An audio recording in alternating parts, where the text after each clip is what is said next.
வணக்கண்ட பங்காளி, என்னதான் புதுசு புதுசு படம் வந்தாலும் 90களில் வந்த படத்துக்கு ஈடாகாது.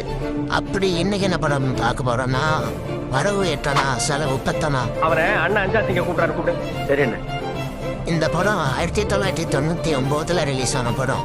இந்த படத்துல யாரெல்லாம் நடிச்சிருக்காங்கன்னு பார்த்தீங்கன்னா, நாசர், கவுந்தமணி, செந்தில், வடிவேலு, ராதிகா இவங்கெல்லாம் நடிச்சிருக்காங்க. இந்த படத்தோட கதை என்னன்னா, ஒரு குடும்பம், ஒரு குடும்ப தலைவர் அவர் குடிக்கு அடிமையாகி எப்படி வழிமாறி போயிட்டாருன்னா, அந்த குடும்பம் என்னென்ன பிரச்சனையெல்லாம் சந்திக்குதே அப்படின்னு சொல்ற ஒரு அருமையான படம்.